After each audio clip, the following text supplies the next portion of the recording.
Slater's, कैसे हो आप सभी।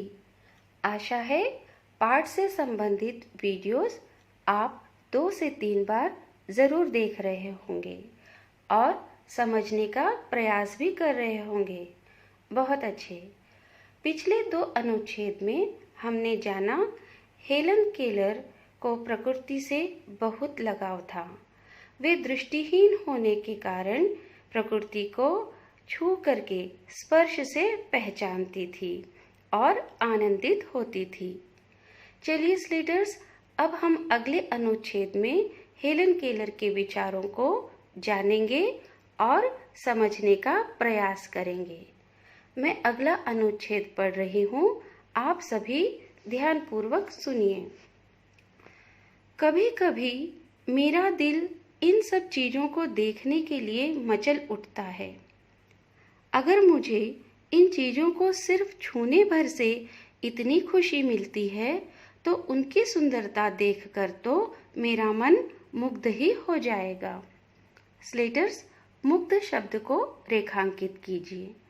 मुग्ध का अर्थ है मोहित। परंतु जिन लोगों की आंखें हैं वे सचमुच बहुत कम देखते हैं। आंखें बहुवचन शब्द है, इसका एक वचन होगा आंख। कम का विपरीत अर्थ होगा अधिक।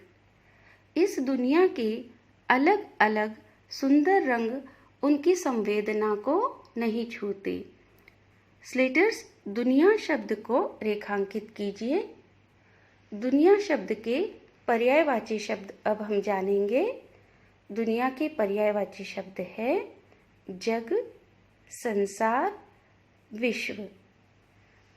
संवेदना शब्द को रेखांकित कीजिए। संवेदना का अर्थ है अनुभूति और महसूस करना। मनुष्य अपनी क्षमताओं की कभी कदर नहीं करता। क्षमताओं शब्द को रेखांकित कीजिए। क्षमताओं का अर्थ है योग्यता। वह हमेशा उस चीज की आस लगाए रहता है जो उसके पास नहीं है। आस शब्द को रेखांकित कीजिए। आस शब्द का अर्थ है उम्मीद, आशा। यह कितने दुख की बात है कि दृष्टि के आशीर्वाद को लोग एक साधारण सी चीज समझते हैं। स्लेटर्स, दृष्टि शब्द को रेखांकित कीजिए। दृष्टि का अर्थ है नजर। आशीर्वाद शब्द को रेखांकित कीजिए। इसका अर्थ है आशीष। जबकि इस नियामत से जिंदगी को खुशियों के इंद्रधनुषी रंगों से हरा भरा किया जा सकता है। नियामत शब्द को रेखांकित कीजिए। नियामत का अर्थ है ईश्वर की देन। स्लेटर्स, इस अनुच्छेद में लेखिका जी कहती है कि कभी कभी उनका मन प्रकृति की इस सुंदरता को देखने के लिए बेचैन हो उठता है। वे कहती है, मुझे कुछ भी दिखाई नहीं देता, फिर भी मैं प्रकृति की इन चीज़ों को, जैसे पेड़ पौधे, फूल, कलियां, पत्तियां, झरने का पानी, इन्हें जब स्पर्श करती हूँ तो मुझे बहुत आनंद मिलता है। अगर मैं इन सभी चीज़ों को देख पाती तो मेरा मन इनकी सुंदरता को देखकर मुग्ध हो उठता।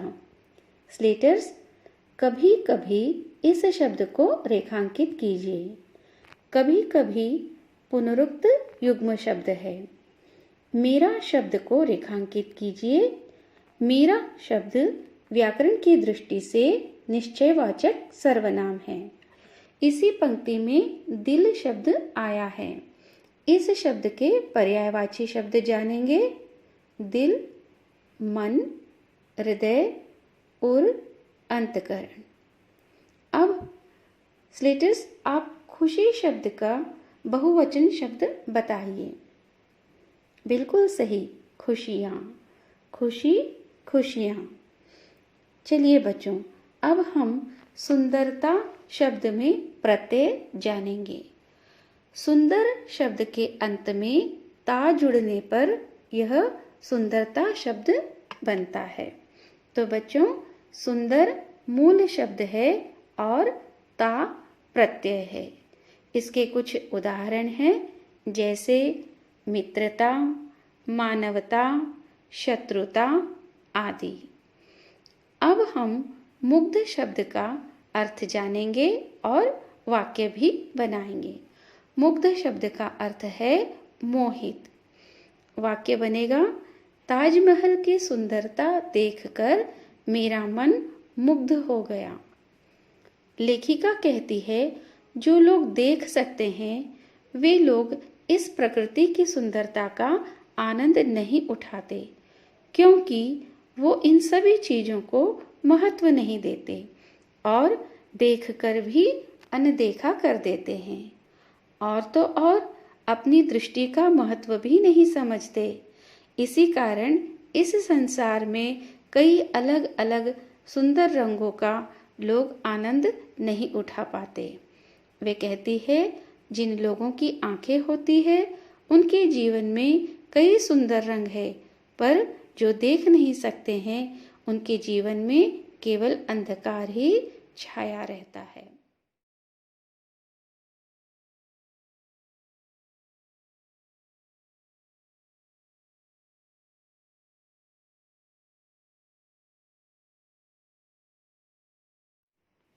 अब हम दुनिया शब्द के पर्यायवाची शब्द जानेंगे। दुनिया, जग, संसार, जगत, सृष्टि, विश्व। अब आप संवेदना शब्द को रेखांकित कीजिए। संवेदना का अर्थ है मनोभावना, अनुभूति। लेखिका कहती है, इंसान के पास ईश्वर द्वारा दी गई मानसिक और शारीरिक शक्तियां हैं, लेकिन वो इन शक्तियों का सम्मान नहीं करता और सही उपयोग भी नहीं करता। इंसान हमेशा अपने जीवन में उन चीजों की उम्मीद लगाए रहता है जो उसके पास नहीं है। क्षमता शब्द को रेखांकित कीजिए। क्षमता का अर्थ है सामर्थ्य, योग्यता। अब हम आस शब्द से एक वाक्य बनाएंगे। किसान को अपनी फसल के अच्छी होने की आस होती है। स्लेटर्स, ये बात सच है कि मनुष्य अपने जीवन में कभी भी संतुष्ट नहीं रहता और मनुष्य की इच्छाओं का भी कोई अंत नहीं है। एक के बाद दूसरी और इसी तरह उसकी इच्छाएं बढ़ती रहती है। स्लेटर्स, आपको याद होगा पिछले अनुच्छेद में मैंने आपसे प्रश्न पूछा था, लेखिका कौन कौन से पेड़ की छाल को स्पर्श से पहचान लेती है?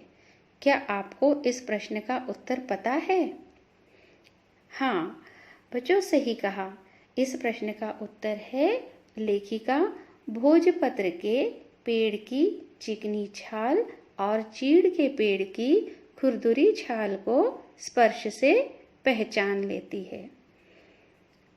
आगे लेखिका कहती है कि ईश्वर ने मनुष्य को दृष्टि के रूप में एक बहुत ही कीमती और सुंदर उपहार दिया है, जो मनुष्य के लिए बड़ा ही अनमोल आशीर्वाद है। लेकिन यह कितने बड़े दुख की बात है कि लोग ईश्वर द्वारा दी गई दृष्टि को एक मामूली चीज समझकर उसकी कदर नहीं करते, उसकी देखभाल नहीं करते, जबकि मनुष्य ईश्वर द्वारा दी गई देन का सही उपयोग करके अपने जीवन में खुशियों के इंद्रधनुषी रंग भर सकता है। अब हम कुछ शब्दों के अर्थ जानेंगे। दृष्टि, नजर, आशीर्वाद, आशीष, साधारण, सामान्य, नियामत, ईश्वर की देन। विलोम शब्द दुख, सुख, साधारण, असाधारण। बच्चों, हरा भरा यह युग्म शब्द है। अब हम नियामत शब्द से एक वाक्य बनाएंगे। हमारा जीवन ईश्वर की नियामत है। बच्चों, आप भी इस शब्द से एक अन्य वाक्य बनाकर अपनी उत्तर पुस्तिका में लिखेंगे। चलिए बच्चों, अब हम जानेंगे कि इस पाठ से हमने क्या क्या सीखा। सीख। इस पाठ से हमने यह सीखा कि हमें अपनी दृष्टि की कद्र करनी चाहिए, उसकी सही देखभाल करनी चाहिए और हमारे जीवन में हमें जो कुछ मिला है हमें उसी में खुश और संतुष्ट रहना चाहिए। अपनी योग्यताओं को पहचान कर उनका सही इस्तेमाल करना चाहिए। अपने आत्मबल को बनाए रखना चाहिए और अपने जीवन में हमेशा प्रसन्न रहते हुए प्रकृति की सुंदरता का आनंद लेना चाहिए। स्लीटर्स, इस अनुच्छेद से संबंधित मैं कुछ गृह कार्य दूंगी जिन्हें आपको उत्तर पुस्तिका में लिखना है। आनंद शब्द से वाक्य बनाइए। विश्वास और प्रिय, इन शब्दों के विलोम अर्थ लिखिए। स्लीटर्स, इस पाठ को आप 2 से 3 बार सुनेंगे और समझने का प्रयास करेंगे। पाठ से संबंधित किसी भी प्रकार की कठिनाई को आप अपनी अध्यापक या अध्यापिका जी को बताकर अपनी कठिनाई दूर कर सकते हैं। ठीक है बच्चों?